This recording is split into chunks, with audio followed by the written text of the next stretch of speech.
Hello guys, welcome to our new blog. अन्त आज चाहिँ हामी गाडीको सर्भिसिङ गर्न जाँदैछ हो। अन्त अहिले चाहिँ 8 बज्यो। अहिले चाहिँ हामी जस्ट यहाँ डाँडा गाउँ पुग्यो है। आज चाहिँ हाम्रो गाडीको 10,000 किलोमिटरको सर्भिसिङ छ है। र आजको यो 10,000 किलोमिटर सर्भिसिङको चाहिँ कति कस्टिङ आउँदो रहेछ। So let's see. महिन्द्रामा चाहिँ पार्ट्स भन्दा चाहिँ लेबर कस्ट महँगो छ। तपाईँले केही सामान अगर तपाईँले अब चेन्ज गर्नु हुँदैछ या सर्भिसिङमै आउँदैछ भने पनि पार्ट्स भन्दा पनि महँगो चाहिँ त्यसको उनीहरूको त्यो लेबर कस्ट पर्छ त्यो। अब जस्तै 10,000 किलोमिटरको सर्भिसिङमा त you don't need to change यो ब्रेक प्याड्स एन्ड अल। तर म चाहिँ हरेक गाडी एभ्री 10,000 किलोमिटरमा चाहिँ म मेरो गाडीको 4टै ब्रेक प्याड चेन्ज गर्छु होइन। फर सेफ्टी रिजन्सको लागि म चाहिँ जहिले चेन्ज गर्छु र आज पनि म त्यही गर्छु है। 4टै ब्रेक प्याड चेन्ज गर्छु।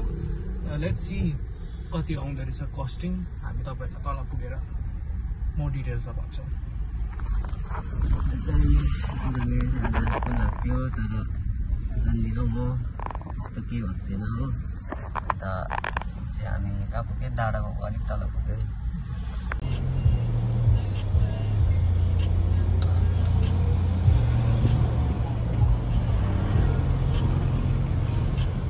So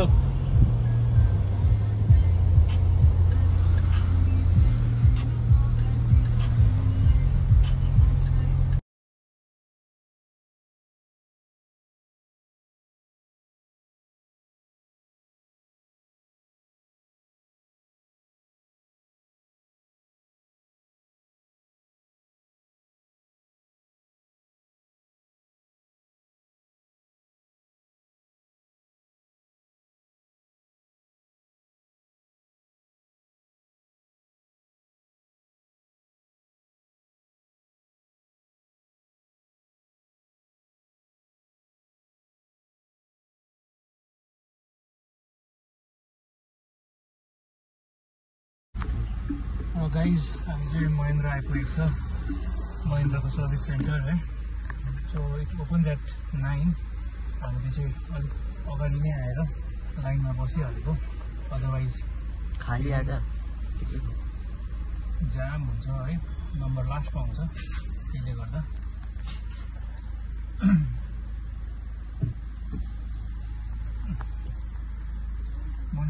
कति नम्बर पऱ्यो दाजु? अनलाइन त गरेको छु मैले। हजुर भनेको पनि छु। हजुर 6639 टपमा हो। ए हजुर फर्स्टमै भनेको नि। हजुर 10,000 को। यस्तो फाइदा हुन्छ अगाडि नै बुक गऱ्यो भने चाहिँ 8 नम्बर परेको थियो। फर्स्टमै रहेछ हो।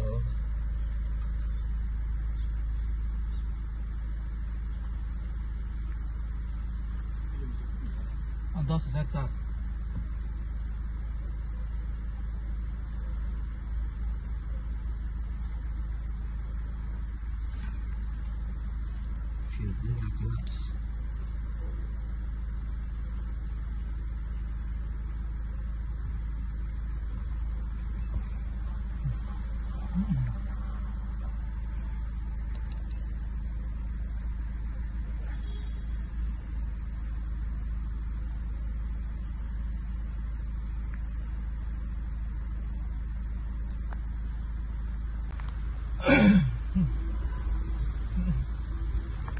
हामी चाहिँ अब बाटो चाहिँ पसिसक्यो।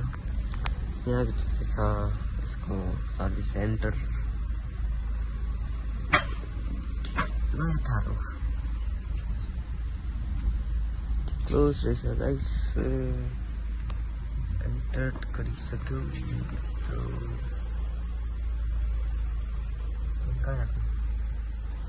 आफ्नो खाली भएको बेमा हालिदिएर हाल्नुपर्छ। खाली खाली रहेछ। भयो बे 11।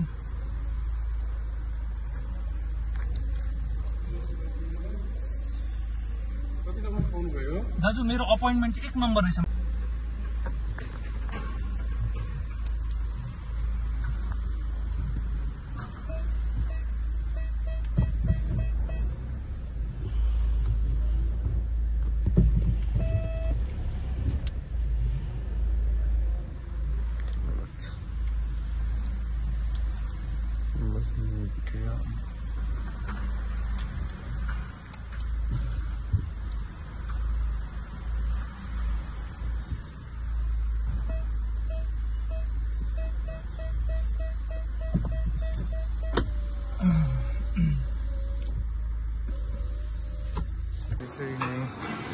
सर्भिसिङ पनि सुरु भइसकेको छ र 4 टायर आउँछ अहिले। 4 टायरको ब्रेक चेक गर्दैछौँ, ब्रेक लाइनिङ चेक गर्दैछौँ, कस्तो छ भनेर चेक गर्दैछौँ।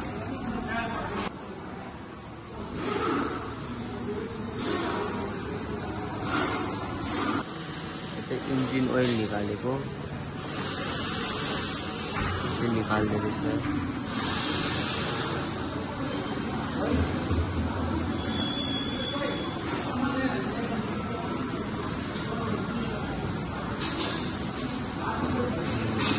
तेल हो हाल्यो होइन लो फ्युल देखाइरहेको थियो। लो फ्युल इन्जिन ओइल हो। ए इन्जिन ओइल हो मैले इन्जिन ओइल यसरी नै इन्जिन ओइल बबीको पनि देख्थेँ है। यो चाहिँ अराउन्ड 7 लिटर्स जस्तो हुन्छ है। त्यसलाई चाहिँ अब पुरै कालो भइसकेको रहेछ। It was time to change. अब फेरि यसलाई रिफिल गर्छ अराउन्ड 10 लिटर जस्तो रिफिल हाल्छ नयाँ।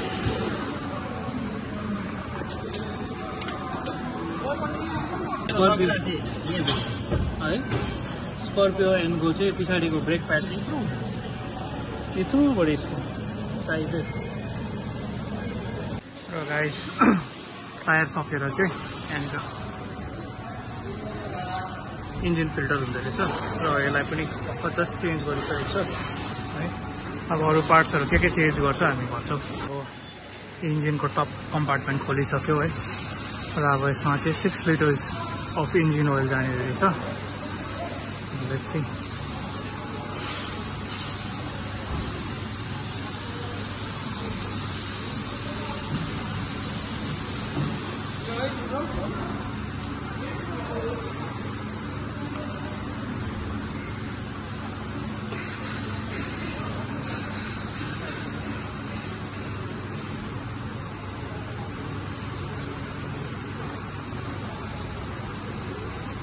BS6 गाडीहरूमा चाहिँ त्यो DEF फ्युल भन्ने हाल्नै पर्छ है। यिनीहरूको दुईटा हुन्छ, एकपट्टि डिजल हाल्ने र एकपट्टि पेट्रोल हाल्ने।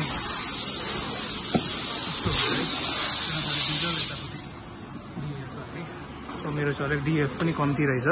सो टोटल 8 लिटर्स हाल्दैछ हामी यसमा।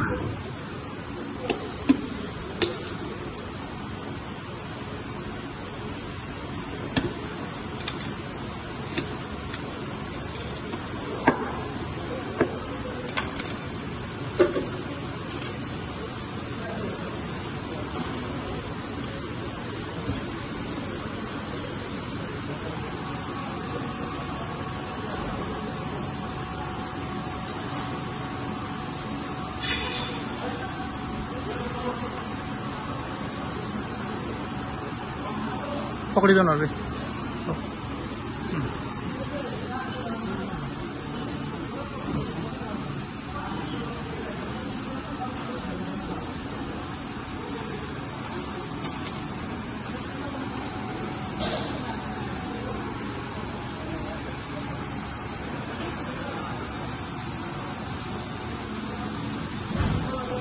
गाडीको सेकेन्ड लास्ट काम एसी फिल्टर चेन्ज गर्नु है।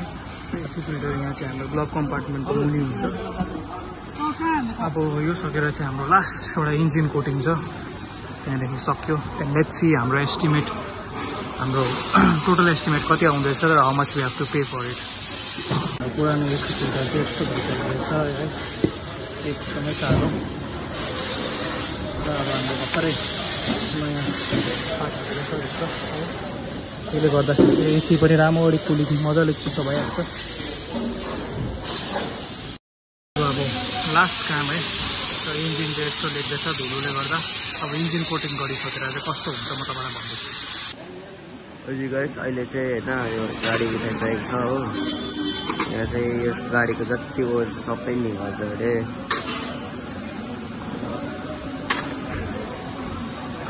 भर्खर स्टार्ट भयो यसको बनाउनु चाहिँ, एकदम नाइसली हुन्छ। इन्जिन कोटिङको बाद चाहिँ यस्तो हुन्छ, सबै धुलो निकालेर साइनहरू सबै भइहाल्छ। गाडी सर्भिसिङ भइसकेको छ। र 10,004 किलोमिटर्समा भएको छ र हाम्रो सबै सेट भइसकेको छ। अब हामी घरतिर गएको। हाम्रो चाहिँ गाडीको सर्भिसिङ भइसकेको छ है र अब हामी चाहिँ घरतर्फ जान आँटेको छ र तपाईँलाई चाहिँ 10,000 किलोमिटरको सर्भिसिङ गर्दाखेरि चाहिँ कति खर्च हुँदो रहेछ भन्दाखेरि चाहिँ it will come up to 17,431 rupees है। र यसमा चाहिँ के हो भन्दाखेरि 10,000 किलोमिटर्समा चाहिँ you don't have to change यो ब्रेक प्याड चाहिँ फ्रन्ट र ब्याकको। र मैले चाहिँ मेरो फ्रन्ट ब्रेक र पछाडि रियर ब्रेकको दुइटाकै चेन्ज गरेको छु र फ्रन्ट ब्रेकको इट्स कमिङ अराउन्ड 4,044 रुपिज र रियरको चाहिँ इट्स कमिङ 3,673 रुपिज। सो तपाईँले त्यो चाहिँ if you don't want to do it अब तपाईँको मर्जी हो। मेरो चाहिँ अझै 1200 किलोमिटर जस्तो कुद्छ भन्दै थियो। So I didn't want to come again and do that thing है। सो मैले चाहिँ चेन्ज गरिदिइहालेँ। सो त्यो दुइटा एड गरेर चाहिँ इट्स कमिङ 17,000 जस्तो। तपाईँले चाहिँ अगर त्यो एड नगर्नु भएको भए चाहिँ तपाईँको bill it would I think com around 9 to 10,000 सँग चाहिँ आउँथ्यो रहेछ। सो यही हो है, यति आएको छ। ल thank you for watching guys है। हामी यस्तै भिडियोहरू लिएर आउनेछौँ। Thank you.